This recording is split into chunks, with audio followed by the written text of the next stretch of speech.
শিলচরের সাবাসপুর এলাকায় প্রকাশ্যে গবাদি পশু হত্যার অভিযোগে কেন্দ্র করে শুক্রবার বিকেলে তীব্র উত্তেজনা ছড়ায়। স্থানীয়দের অভিযোগ, ঘুঙ্গুর বাইপাস সংলগ্ন মঙ্গল পাণ্ডে পয়েন্টের পাশে নবনির্মিত জেলাশাসক কার্যালয়ের সামনেই থাকা একটি গলিতে প্রকাশ্যে এই ঘটনা ঘটানো হচ্ছিল। খবর পেয়ে ঘটনাস্থলে পৌঁছায় বজরং দলের সদস্যরা। এরপরে পরিস্থিতি দ্রুত জটিল হয়ে ওঠে, বচসা বাঁধে ওঠে অস্ত্র নিয়ে তেড়ে আসার অভিযোগ, আর শেষ পর্যন্ত ক্ষুব্ধ জনতা নামেন সড়ক অবরোধে। প্রশ্ন উঠছে, আইন প্রণয়ন থাকা সত্ত্বেও কিভাবে এমন অভিযোগ প্রকাশের সামনে এলো? প্রশাসন কি যথাসময়ে নজরদারি করেছে? অভিযোগ অনুযায়ী শুক্রবার বিকেলে বজরং দলের কাছে ফোনে খবর আসে যে সাবাসপুর এলাকায় প্রকাশ্যে গবাদি পশু হত্যা করা হচ্ছে। খবর পেয়ে সংগঠনের সদস্যরা ঘটনাস্থলে গিয়ে বিষয়টি প্রত্যক্ষ করেন বলে দাবি করেন। সঙ্গে সঙ্গে স্থানীয় পুলিশকে খবর দেওয়া হয়, কিন্তু এরপরেই পরিস্থিতি ঘোরালো রূপ নেয়। অভিযোগ, কিছু ব্যক্তি দা, কোদাল, রড সহ ধারালো অস্ত্র নিয়ে ঘটনাস্থলে উপস্থিত হয়ে উত্তেজনা সৃষ্টি করে। দুই পক্ষের মধ্যে বচসা শুরু হয়। পরিস্থিতি আরও উত্তপ্ত হয়ে ওঠে যখন আশপাশের মানুষ এবং সংগঠনের আরও সদস্য ঘটনাস্থলে জমায়েত দিতে থাকেন। প্রকাশ্যে গবাদি পশু হত্যার অভিযোগ ঘিরে ক্ষোভ ছড়িয়ে পড়তেই স্থানীয় বাসিন্দা ও প্রতিবাদকারীরা মঙ্গল পাণ্ডে পয়েন্টের সামনে সড়ক অবরোধে বসেন। প্রায় আধ ঘণ্টা ধরে অবরোধ চলায় গোটা এলাকাকার তো স্তব্ধ হয়ে পড়ে। যান চলাচল ব্যাহত হয়, তৈরি হয় চরম উত্তেজনাপূর্ণ পরিস্থিতি। ঘটনার খবর পেয়ে পুলিশ ও প্রশাসনের কর্তারা দ্রুত ঘটনাস্থলে পৌঁছে পরিস্থিতি নিয়ন্ত্রণে আনার চেষ্টা চালান। প্রতিবাদকারীদের দাবি ছিল, ঘটনার সঙ্গে জড়িতদের অবিলম্বে গ্রেফতার করতে হবে এবং গোহত্যার অভিযোগের পূর্ণাঙ্গ তদন্ত করতে হবে। স্থানীয়দের একাংশের বক্তব্য, এলাকাটির 5 কিলোমিটারের মধ্যে একাধিক মঠ মন্দির রয়েছে, সেই কারণে গবাদি পশু হত্যা সংক্রান্ত বিদ্যমান আইনের প্রশ্ন নতুন করে সামনে এসেছে। অভিযোগ উঠছে, আইন থাকা সত্ত্বেও যদি প্রকাশ্যে এমন কর্মকাণ্ডের চেষ্টা হয়ে থাকে তবে তা প্রশাসনিক তৎপরতা ও নজরদারির ওপর বড় প্রশ্নচিহ্ন তুলে দিচ্ছে। প্রশাসনের পক্ষ থেকে দ্রুত ব্যবস্থা নেওয়ার আশ্বাস দেওয়ার পর অবরোধ তুলে নেওয়া হয়। সূত্রের খবর, এই ঘটনায় ইতিমধ্যেই 2 জনকে গ্রেফতার করা হয়েছে। তবে স্থানীয়দের দাবি, শুধু 2 জনকে গ্রেফতার করলেই দায় শেষ হবে না। ঘটনার মূল অভিযুক্ত সহ জড়িত প্রত্যেককে আইনের আওতায় এনে কঠোরতম শাস্তির ব্যবস্থা করতে হবে।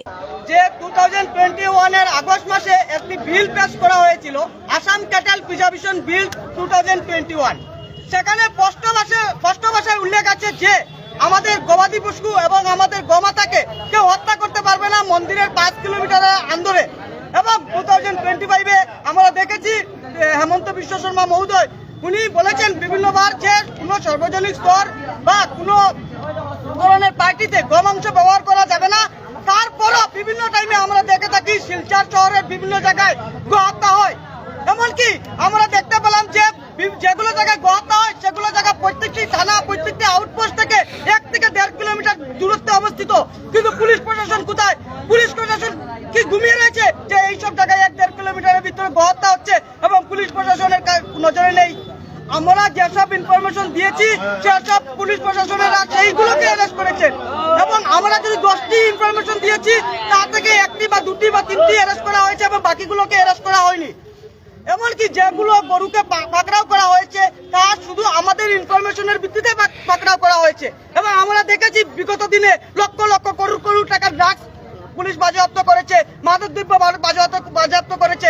কিন্তু আমাদের প্রশ্ন হলো, কেন গোহত্যাকারীদের, গো পাচারকারীদের আটক করলো না পুলিশ?